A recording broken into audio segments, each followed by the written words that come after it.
So the question is this: how do most agents find the secrets to succeed in today's competitive real estate market, especially when the top agents are keeping those secrets to themselves? That's the question, and this podcast will give you the answer. Hi, I'm Aaron Amuchastegui, and welcome to Real Estate Rockstars.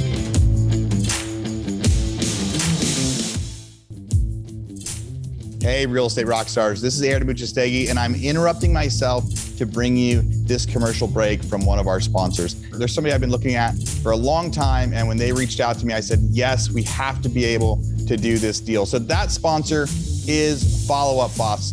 There's a lot of superstars out there that use Follow Up Voss. What's your favorite CRM? We're using Follow Up Voss. We use Follow Up Voss. So we use Follow Up Voss. I love Follow Up Voss. I love it. We have action plans now for bringing on new agents. We have action plans for our recruiting. We call them action plans in Follow Up Voss, which will trigger tasks for the agents to do as far as calling. Follow Up Voss I like more for the integrations with everything, MailChimp, Call Action, all those different products. I will say we used Sync and we switched from Sync to Follow Up Voss. Honestly, the greatest CRM I've ever used. I've used Brivity, Sync. I've looked at Boomtown, like Real Geeks, just a bunch of different ones. But me personally, I fell in love with FUB about 7 months ago when I first started using it. I've used Boomtown. I've used LineDesk. I've used Conversion. And I think Follow Up Voss gives you the most integrations that are simple, and it gives you the best ability to go and integrate large things into one single solitary platform, yet at the same time, it's still affordable. I do like Follow Up Voss better just because you can text from the app and things like that. It's just a little more convenient for me. It tracks everything that I need. I can customize it if I want. If I want to go smart list based, that's fine. If I want to go task based, it's fine. I think it's one of the best systems, and it's very user friendly. It just really helps me never drop a ball because it's so user friendly. I don't have a one horse in the race with Follow Up Voss. Purely objective, Follow Up Voss has been the best one that we've found. Now, I've used Follow Up Voss. We've actually used it in our non-real estate businesses as well because it's so good at being able to set timers, set automatic texting and emailing. So here's what we got. For Real Estate Rockstars listeners, you get a 30-day free trial. That's normally 14 days. So in order to get this, you go followupvoss.com, just like it sounds, /Rockstars. Go there, get your 30-day free trial and check it out. Especially if you aren't using any systems or any CRMs yet, this will be a great one for you to start with. Thanks again. Now back to our show. Real Estate Rockstars, this is Aaron Amuchastegui. Hey, can you believe that the month of February is over? Happy March 2023. Time always flies. You know, the real estate market is pretty awesome right now. And when you think about, and pretty fascinating when you get to look at how different it is throughout the country. And by awesome, I just mean there is so much stuff going on. There's a lot of markets right now where home sales have slowed down quite a bit. There's a lot of agents that are trying to find their new stride. Some agents are really rising and gaining market share, while others are deciding maybe they want to be doing something else. I just did a ton of analysis on a bunch of different markets and was really curious to see there are still some markets that year over year have had price gains. Every market I looked at, the volume is way, way down, at least 20 or 30% down. And in others, it's even more extreme. You know, I was surprised to see that like in Tampa, Florida, we still have month over month price increases. But I think by the time April or May hits, year over year price increases. But I think by the time we get to May, Tampa had some really big prices last year in May. And I think they'll finally see year over year price declines. But 9 markets that I looked at, there's only 2 markets that had year over year price increases in the month of February. Everywhere else, we're seeing these declines. And, you know, but it also looks like a lot of pricing has now held steady. And so it's going to be really interesting over the next few months. If pricing has now held steady, when people are looking at year over year declines, it's going to start to get worse because last year, prices kind of peaked in, April, May, and June in a lot of different markets. So we're going to get to see kind of where the market plays out. But at least in a lot of the markets I've been looking at, sales prices seem like they have just been slowly declining and pretty flat over the past 4 months, which maybe I think people and buyers that can give them some reassurance of stability as they want to come back into the market. So like the example, I looked at in Austin, median prices last year were, 500,000 a year ago. And then 11 months ago, they were 525. And 10 months ago, they were 550. Well, we've been just hovering right around 400,000 as our median sales price right now. And it was like 406 in January and then 402 in February. And for the last few months, it's kind of been around that 400,000. So what that says is I'm seeing some price stability. It's still way below what most people were hoping to sell for in many of the markets. And every time we see some downticks in mortgage rates, demand seems to come back. And what I'm hearing from lots of agents is, and everywhere I looked at, there are more transactions happening this month than there were last month. There are more transactions happening this month than there were in December. Still, though, way less, way less than we had going on a year ago. One market in particular in San Antonio is really, really crazy. So last year, a year ago, we had 600 transactions a month going on. And last month they had 60.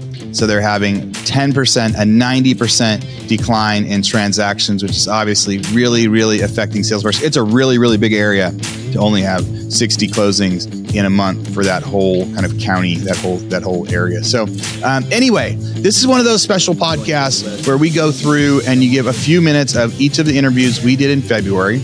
Really, each of the interviews I did in February. Again, I'm so glad to be back as the full-time podcast host. And you can hear a few minutes of each of those episodes and see if there's any that you want to go back and listen to the rest of. Or today is like the Cliff Notes. It's like the crash course where you're going to learn from several different people in like a 30-minute period. So here goes. Here's the first one. Here's a couple minutes of episode 1117, Selling Commercial Real Estate in California with Jason Lee.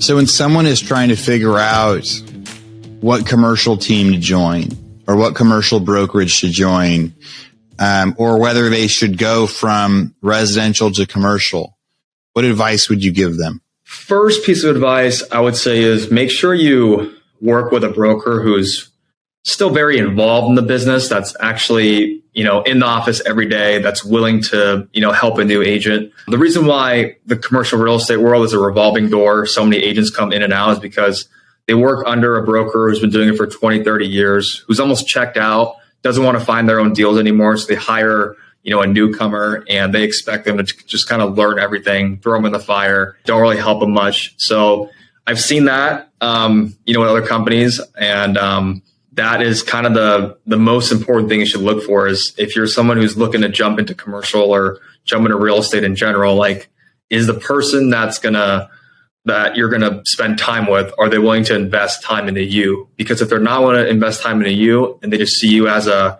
lead generator, that's the biggest red flag to move to a different team as soon as possible. Other piece of advice I can give is, with residential, there's a lot of other methods of lead generation that work well. If you hate dialing the phones, which most people do, you can, still work social media and other platforms. But in commercial, you have to be on the phones because a lot of people are old school, a lot of older owners in their 70s, 80s. They don't have Facebook or go on Facebook or go on Instagram. So you got to reach out to them directly on the phone and see if they're looking to buy or sell. So yeah, I'd say commercial is a lot more archaic than the residential world at this point. That makes a lot of sense. One last piece of advice I can give for someone, especially in times like this where it is slower, is I think you got to focus less on the dollar amount that you want to make and focus more on how many people can you meet this year? Because the way to take more market share is to have a book of business that's going to transact when times are good. And if you have a big book of business and you build that now while other people are maybe, on the golf course or not working, whatever it is, because times are slow, that's when you need to capitalize on potentially creating those new relationships that'll blossom for the future and for years to come. And that's the beauty of commercial real estate, because you can grow with a client. You can sell a client. I sold a client a 4-unit property. He sold that, bought an 8-unit property. He bought a 16-unit property with me, and then he sold that and bought 50 units with me. So you can always grow with your clients, and in residential as well. Residential, the good thing about residential real estate is that it's huge for referrals, right? Anyone can be a potential customer in residential. Not as many referrals for commercial real estate because obviously the client pools a lot less. But either way, there's many ways to grow in both industries. And I think if you focus on the contacts now and the amount of people that you can save on your phone to where that person's going to pick up your call when you pick them up, when you call them up in the bad times or the good times is the most important piece of advice I can give. All right, if you liked that one, go listen to the rest of episode 1117 with Jason Lee. Next up, here's a few minutes of my interview with Wally Alibieri. Wally is my buddy. He's my buddy from GoBundance. I met him years ago. He's a lender. He's a real estate investor. And it was just a really, really fun interview to share about his journey and what happens when you set goals and you try to go after them really, really quickly. He used his lending income in order to build this fantastic wealth journey that's going to take him to, just these crazy, crazy levels. And I think agents can be doing the same thing.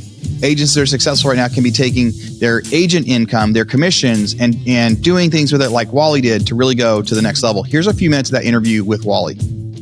Everyone's asking right now, like, what's going to be happening with lending over the next while, right? Like, what are some great techniques and tactics that people are still using to get deals done? Are you only seeing first-time home buyers apply for stuff right now? Like, let's just in general, talk for a little bit about what things you've seen in the last 3 to 6 months that are changes and where do you think it's going? Yeah, I would say, a blessing for being so long in mortgage. I've seen many cycles. So the .com burst when it happened in 2001, 2002, I had no idea what the hell I was doing. And I was just a broke single guy trying to sling loans, door knocking apartment complexes, stuff from there. When the recession hit, I was a father of a 2-year-old and a 5-year-old. And so kids were young. And I remember just feeling so weak in that situation. And I had to finally have the mindset during the recession that I had to work twice as hard to make half the money. I had to learn how to work twice as hard to make half the money. And once I mastered that, I was able to rebuild the business. And before the recession, my income was probably close to about $500,000. After the recession, the income went down to like $200,000. And I've been able to build it back, and which we'll go through income here in a minute and stuff from there. But the biggest difference in this shift is interest rates were so low for so long. So I started put together a plan in 2013, which is called my succession plan, and my succession plan has succeeded. So every year I gave up pieces of the business to be able to give me back my time. Well, every year I focus on what is the weakest part of my mortgage business that can make the strongest part of my mortgage business that following year. So when I looked in 2019, I was like 95% realtor focused. I'd go to a realtor, get a mortgage, get a commission, go back to the realtor, get a mortgage, get a commission, and it would just be over and over and over. So I was controlled by getting referrals from realtors. Now, what I started really focusing on is my database, because I realized only 5% of my business was coming from my database and 95% of my business was coming from my realtors. If they left me, I'd be screwed, right? And then also you realize when you're in an all commission environment that your database can become your data bank. So as I focused on my database, the business grew. And now 33% of our business in 2020 was from our past clients. We go from 5% to 33%. So I created another vertical for the business for the sake of referrals from it. Now, what I realized from there also is that I started getting clients ask me, hey, do you know a good financial advisor? Do you know a good CPA? Do you know a good family will attorney? Do you know a good insurance person? And I started receiving these referrals. So in 2020, I referred out over $500,000 in commissions. So as you as a loan officer, if you can be that valuable and refer out $500,000 in commissions, you're going to receive back more referrals. And as you receive back more referrals, what do you do with that? You pass the referrals back out to a realtor, and they give you more referrals. So our focus in 2021 and 2022 was building the mortgage business to a 6-lane highway. Most loan officers only have a 1-lane highway that is a realtor focused. Second lane highway became database focused. Then the 3rd lane highway became financial advisor focused. So I'd receive referrals from clients that want to be referred to a financial advisor. I'd refer them to a financial advisor. I'd receive referrals back from the financial advisor. I would go take those people buying houses, go refer them out to new realtors. They start sending me back more mortgage deals, and it cycled and it cycled and cycled. The next lane highway became CPA referrals. The second lane highway became also insurance, and the last became builders. So when you think of business, and you think of business with scalability, and you think of mortgage business that has worth, you've got to think of deal flow. So we're having one of our best year ever right now in mortgage, and most mortgage people are struggling. We're having one of our best year ever because I've got 6 referral streams coming at me at a daily basis, whereas most lenders only have a 1-lane highway referral stream coming at them. So I would encourage loan officers out there to think differently. And what I mean think differently is I'd rather eat 6 times a day than 1 time a day, and then also than your business is worth. And when I started focusing on creating that succession plan, now I've sold my mortgage business to my team, and now I'm receiving a residual income of $2.5 million just from the mortgage business. They manage it, they run it, everything A to Z, because there's deal flow coming in over and over and over from that mortgage business.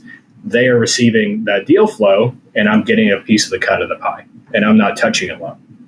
I'm not originating loans or anything at all. You know, and for listeners out there, for just new real estate agents, for seasoned real estate agents, it's that same concept. A few things that Wally said there that I thought was so great was like, one was the making sure that you have the database, because so much of his business was just from new leads coming in.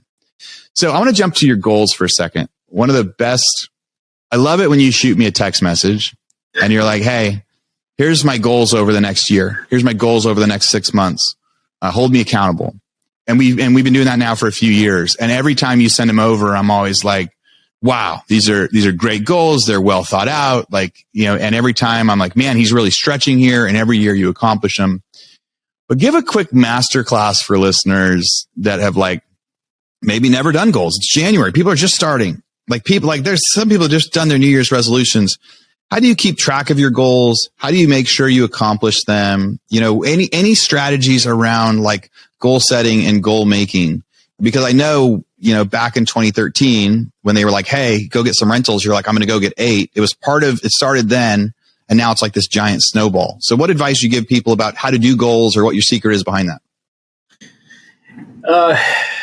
I guess 3 things I want to say. One, just dream. Just absolutely dream as big as you possibly can. And to the point where you're like, man, this dream is stupid. This dream is never going to happen. Number 1. Number 2, Stephen Covey had a great quote, begin with the end in mind. And that quote leads you to a book called The One Thing by Gary Keller and Jay Papasan. Talks about goal setting to the now. So if you begin with the end in mind, what you want it to look like 2 years from now, 10 years from now, 50 years from now, whatever your timeline is. Let's just say it's a 10-year goal. Or for simple math, let's say it's a 1-year goal. For that 1-year goal, for you to accomplish that goal by January 2024, where do you have to be in that goal in 9 months? To be at that spot in 9 months, where do you have to be in 6 months? To be at that spot in 6 months, where do you have to be in a month? To be at that spot in a month, where do you have to be in a week before? Then where do you have to be in a day before and an hour before? The point I'm trying to make is, when I realized that, like, what is that one thing such by doing it, everything else becomes easy or unnecessary, and you realize that kind of mindset, goal setting just became super duper easy. Accomplishing goals became super duper easy, because if you think of that question, what is the one thing such by doing it makes everything else easy or unnecessary? It keeps you focused on what is the next best step. Where I see most people make mistakes is they just do the next step. Well, it's just the next step that you put on your to-do list or your goal list you want to accomplish. But is it truly the most efficient and effective next step? What is the next best step? So if you can dream big, begin with the end in mind of what you want it to look like once you reach that goal, then do it in bite-sized pieces from every quarter, every month where you need to be, every week you need to be, all the way to every day.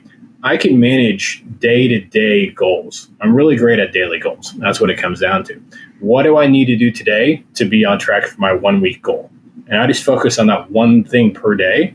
Before you know it, you've hit your weekly goal. You've hit your monthly goal. Before you know it, you've hit your quarterly goal. And you can accomplish a ton. I think Gary Keller said this once, and I don't know where he got it from, but he said that everybody overestimates what they can do in a year. Everybody overestimates what they can do in a year. and they underestimate what they can do in 5 years. Underestimate what they can do in 5 years. So when you think of like wisdom like that, you start learning to think more long-term with your goals or short-term with your goals. When I look at goals, I look at a 5-year vision and a 10-year vision. And I start focusing on the yearly vision, the monthly vision. But you've got to think big and you got to think far. All right. If you liked that one, I hope you did. I think you should go listen to the episode 1118 again with Wally Alibieri. Next up, here's episode 1119, the key to outperforming competitors in any market with Amy Stockberger. I loved the systems that she has in place. Here's a couple minutes of that one. What are some touches and some ways that you're staying in front of your database right now? So if someone is just starting to get their CRM together and now they've got, their 400 past clients in a CRM, somewhere, what are some of the things that are easy follow-up and, or whatever, emails, text, however you do it? What are some ways they should stay top of mind if they're struggling to come up with content to send an email?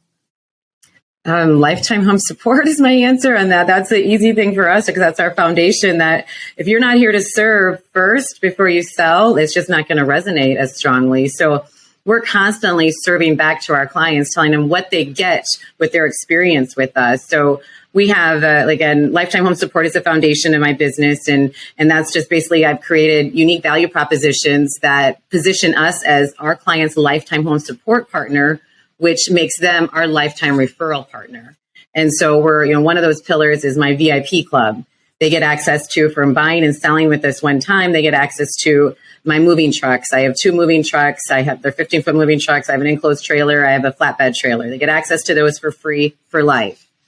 And then they also get access to my party and tool shed, which is my tool shed is anything from commercial grade food warmers, bouncy houses, cotton candy, snow cone, popcorn machine, banquet tables and chairs, anything you can think of to throw a party, they get access to for life.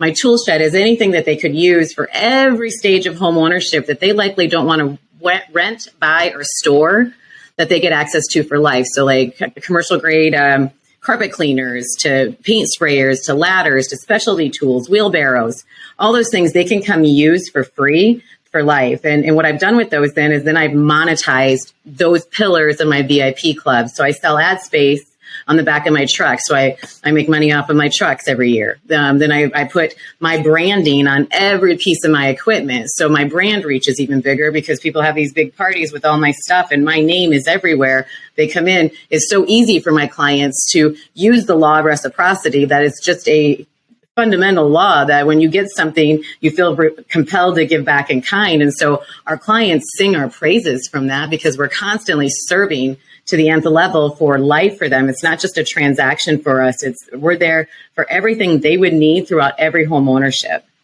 That's brilliant.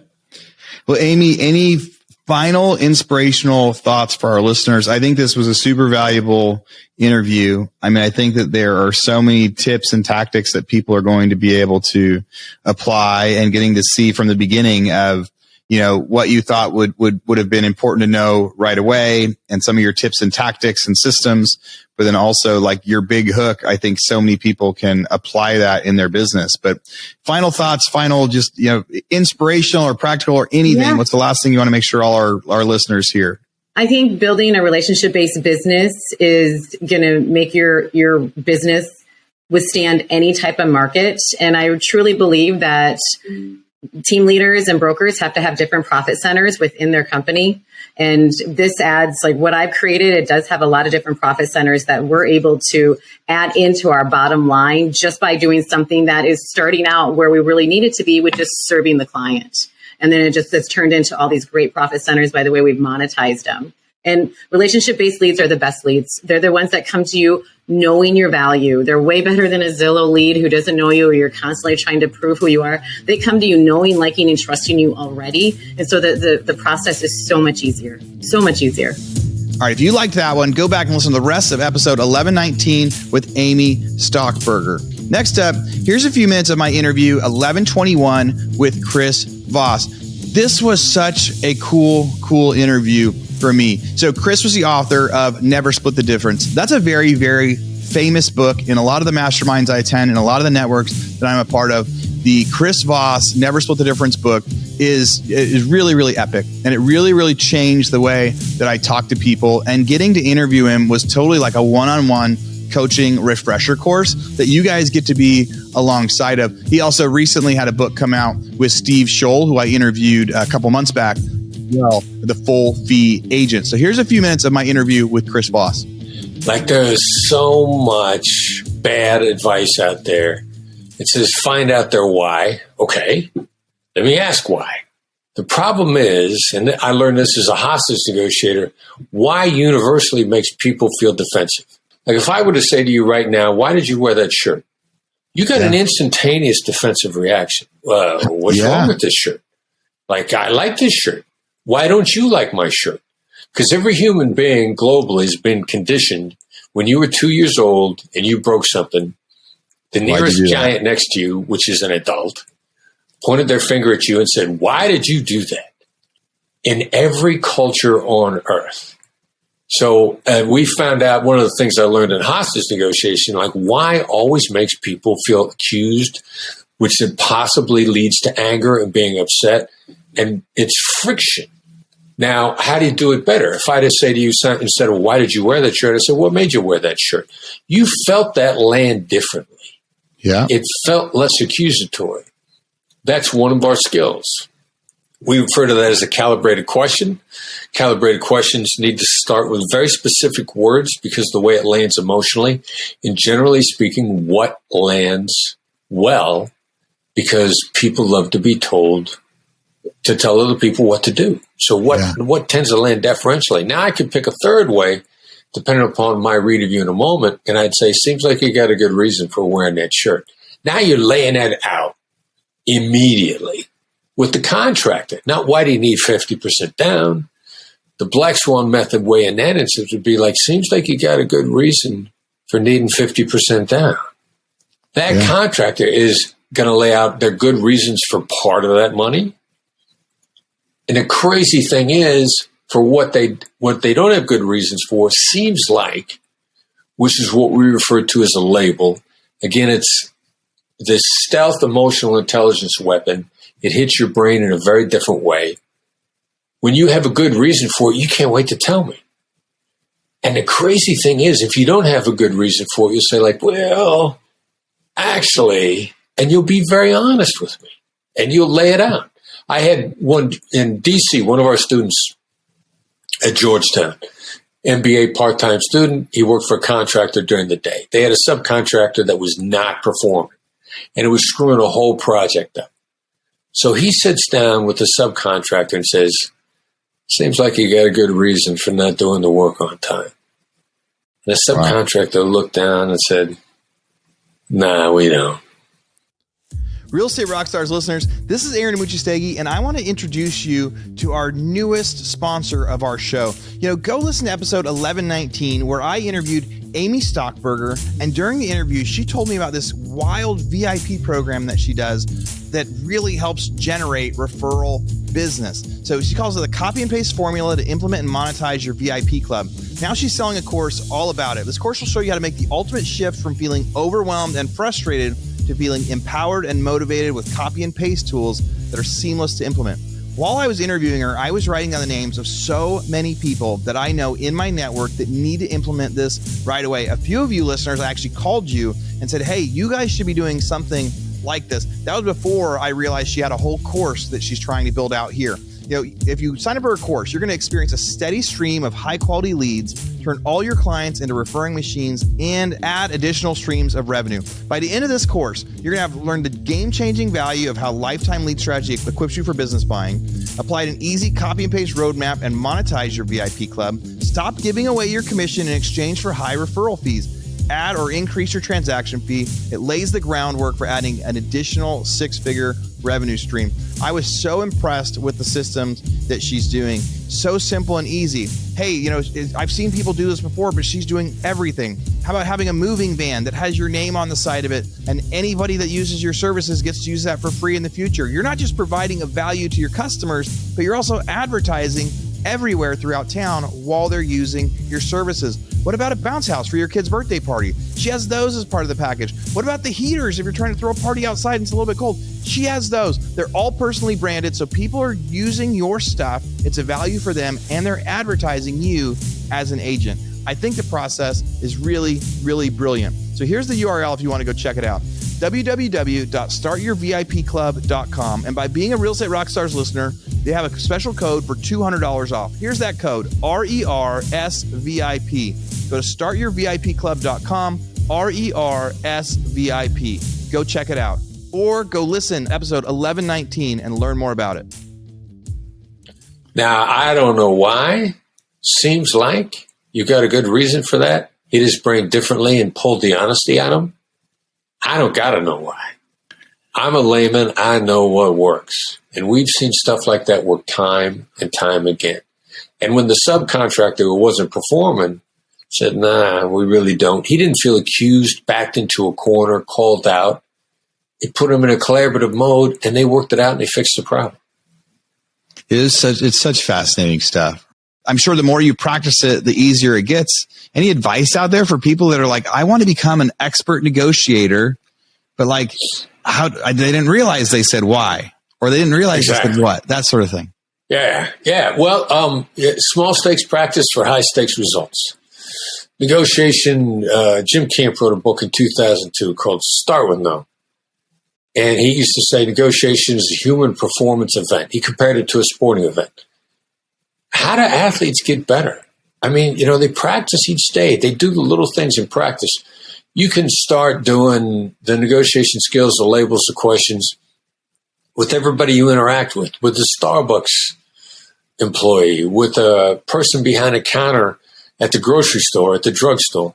Like, we encourage people to use labels and mirrors and communication tools to understand the other side and make people feel heard every single day in little ways. Because you're in a big negotiation, you're not going to use something you haven't been practicing. You don't want to practice in a big negotiation. So we say everything in life is a negotiation, potential collaboration. Use the skills every day. Yeah, I could see that. All right, and if you liked that one and you missed it the first time, go back and listen to the rest of episode 1121 with Chris Voss. Next up, here's a few minutes of my interview with Rachel Richards. This is episode 1122, Motivation Makes It Easy, How to Accomplish Goals.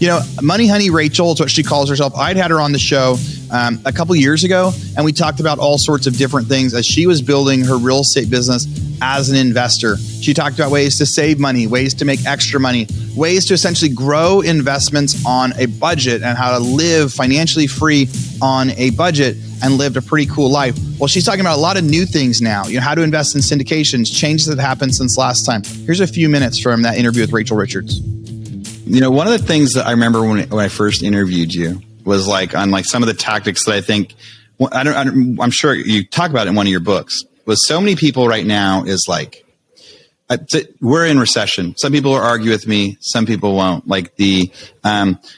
In a lot of places, times are tougher. Things are tighter. People are canceling subscriptions to we sell a bunch of business. We have a bunch of subscription services, different company. People are looking at their credit card statements and going I need, what charges can I get rid of? What stuff can I discount? And I know it's a similar challenge to trying to retire early, is trying to survive when you start making less money, right? And maybe you don't think of it like that, but I think some of the tactics that you were trying to teach people back then of how to retire would be really beneficial for people to hear about now. I remember one of them that you kind of said was, if maybe I'm remembering it right or wrong, I was like, how do we cut costs? And you were like, it's more about how do you make more money? Is that right? Is that the right spin? Yeah, exactly. Because and I've asked this in a lot of workshops and rooms and presentation, it's if you're trying to save money quickly, what do you do?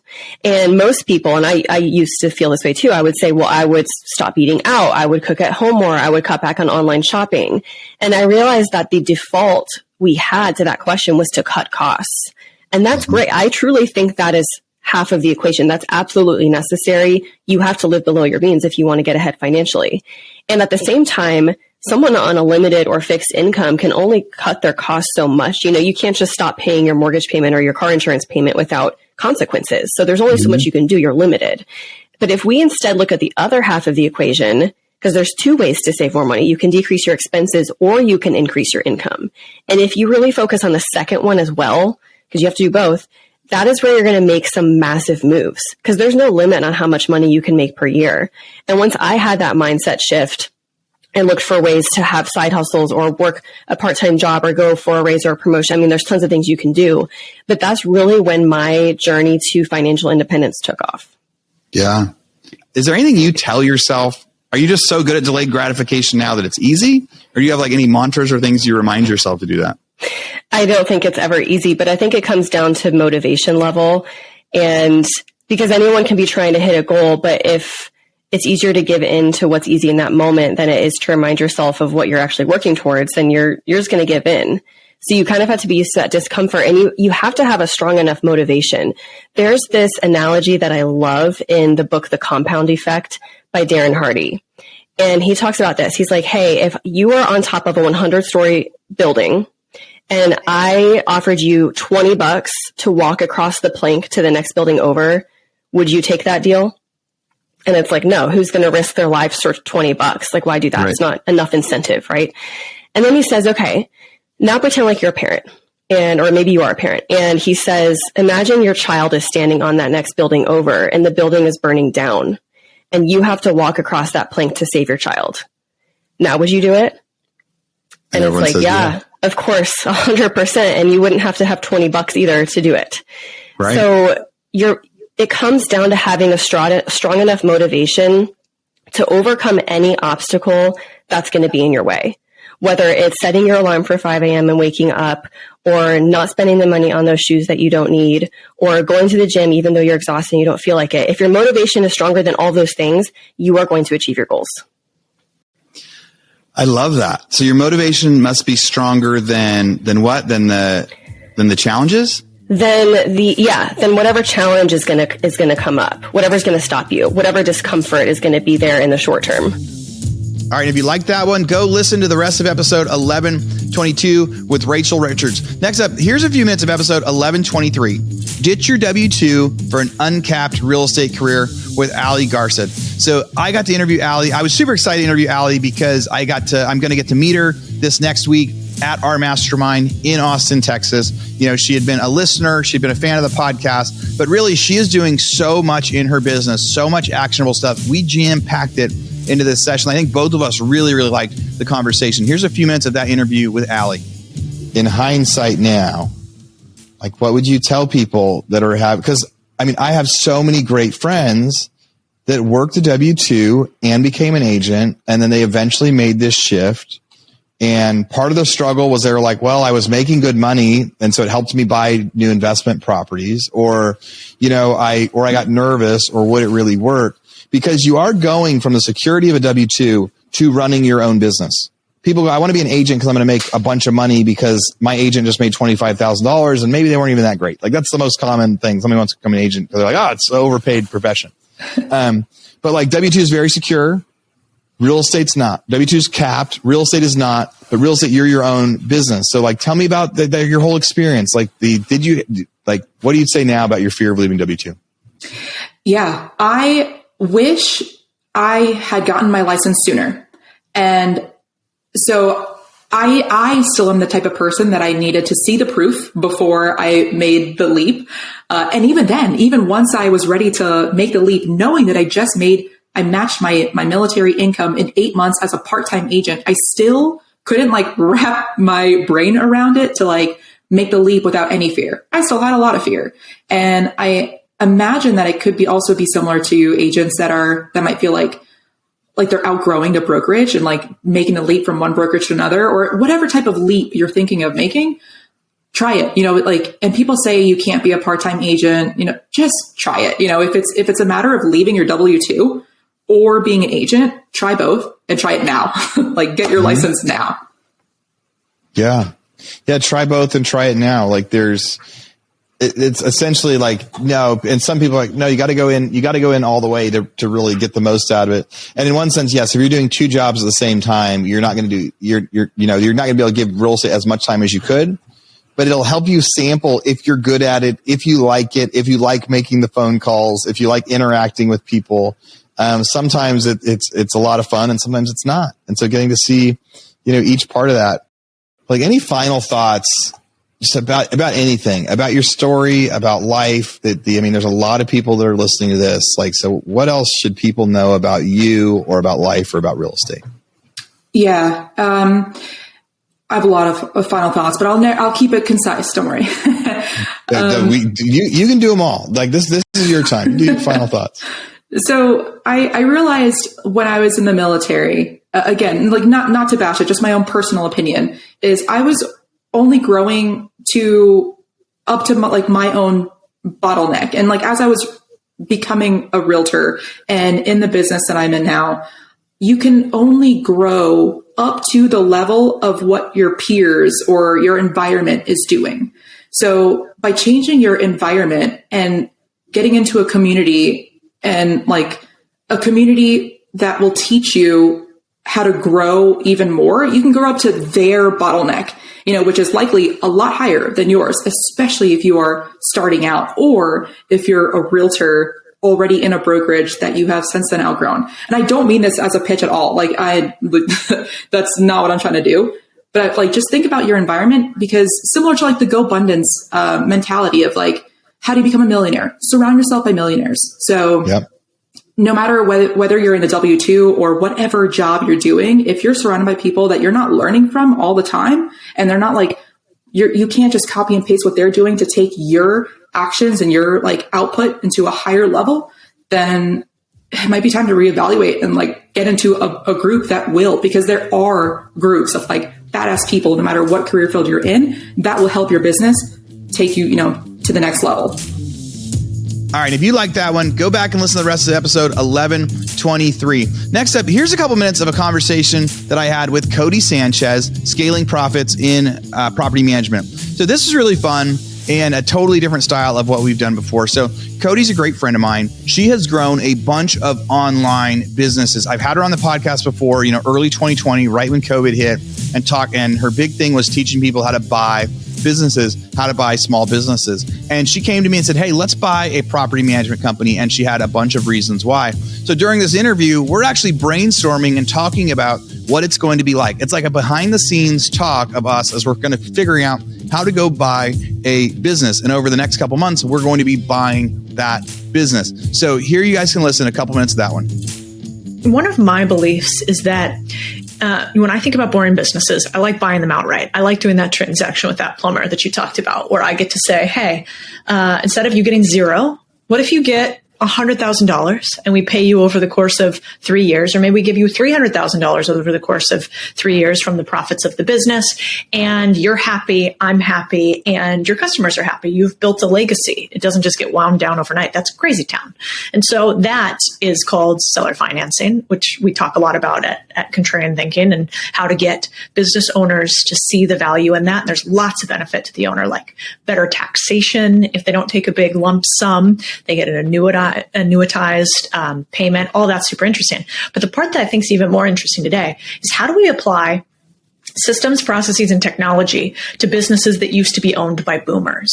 And so property management's a perfect example. Basically, I partnered with this guy, Peter, and basically when we looked to invest in his business, he ran about $2 million in revenue in his property management business. They have about 600 houses, and his property management business, what was so interesting to me is he's like, yeah, I can't talk for the next 2 weeks or something. I'm like, oh gosh, must be slammed. Like, that doesn't sound great.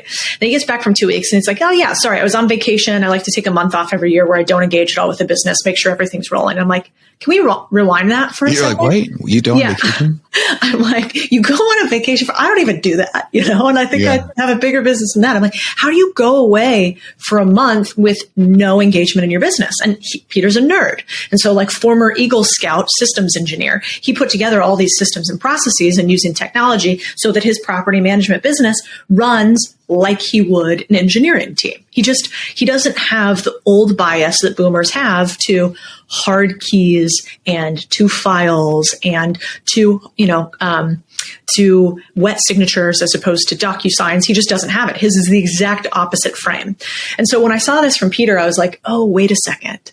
I want to steal more of your processes and I want to apply them to a bunch of property management companies and I want to buy them and I want to roll them up. And then because we have an efficient model, I want to sell those businesses, which is what we do in private equity. And you see this happen with so many industries, but not really yet property management in short-term rentals to a big degree because they're just so disaggregated, to your point.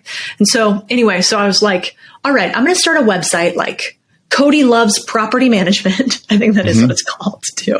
And on it, I'm just going to start putting all the documentation and stuff that Peter, starts giving me. Like, what are all your ideas and processes? And I'm going to see if we could create enough of a book for you to take the ideas that you apply in your property management company and put them in mine.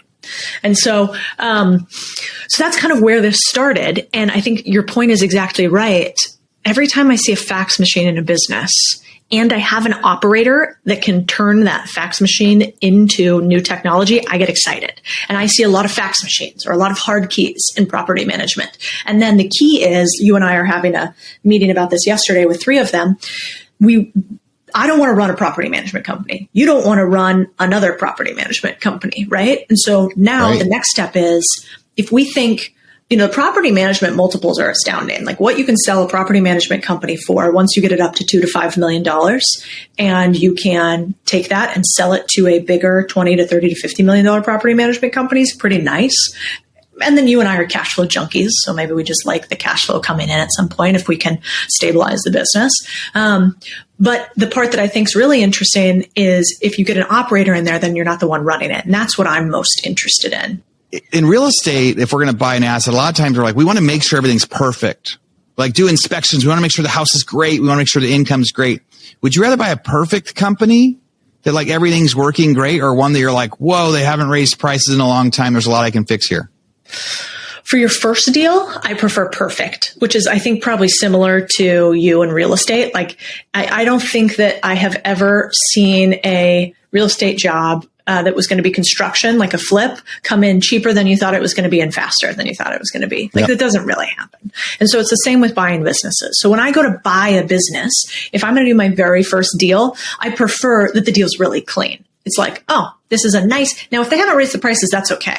But I want to really understand the financials. I want there to not be a bunch of hair on the deal. Like, ooh, I don't really understand what this equipment is worth, or it's super old, or they're not making money. That would be a bad deal.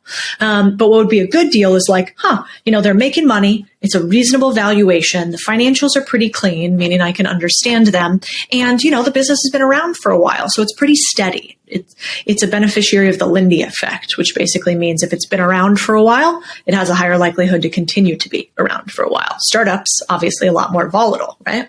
And so that's how I like to think about them. Now, in this vein, I typically, if I was going to start out in property management, I would probably start the business as opposed to buy a property management business because they're hard to find. So finding property management businesses that you can buy, they're not as easily listed. They're very mom and pop-y. You need to, and the ones that make enough money are bigger. So you're going to have some competition. I would probably start a property management company. And if you do, or if you have a property management company that you want to sell, harass Aaron and I because we want to buy them. But I would probably start it because, especially if it was my first business, so little money that you need to start this kind of business. And I also like to buy businesses that I call it BRRT. I want to buy boring businesses in recession-resistant asset classes, raise their prices, and add technology. And with this property management type of business, they're very boring and they're recession-resistant. You can raise prices and you can add technology super easily. So I kind of like to play that game. All right, if you want to go hear the rest of my conversation with Codie Sanchez, go listen to episode 1124, Scaling Profits in Property Management. And that's it. That is a wrap for the month of February, everybody. I'm also really excited about what we have going on this next month. I've got a bunch of fun interviews that I've already had that are getting ready to get published. I'm going to be doing more of the state of the markets again, where I'm talking about the news and telling you guys how you can act on it and what action you can take in that process. I also did a new thing called the Tesla Talk, where I'm in my car, I have some ideas, and I just start telling you the things that I think you need to hear or the things that I need to hear, and giving you a behind the scenes look of the way my brain is working as I'm processing pivots in this new environment. So that's the stuff that you guys have to look forward to. I hope that you had value out of today's podcast, and maybe there's a couple shows that you decide you want to go back and listen to again or listen to for the first time. Real Estate Rockstars, thanks for listening.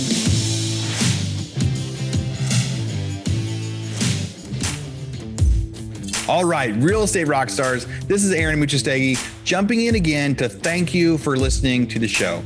Hopefully you guys loved listening to that one. And I want to make sure that you know about all of the extra resources that we have. And also, we need your help. They say podcasts are free. You get to listen to podcasts for free. But what is the cost of that podcast? I would say if I could beg you to pay anything for that podcast, I would say the cost of the podcast is going and giving a review. So whether you download it on Google or Apple or YouTube or anywhere else, please go give us a review. Say what you liked, what you didn't like. It helps us get better guests. The more reviews, the higher we get in the rankings. Right now, we are the biggest podcast out there for real estate agents, and we want to keep that spot because we know there's lots of podcasts out there. So go give us a review.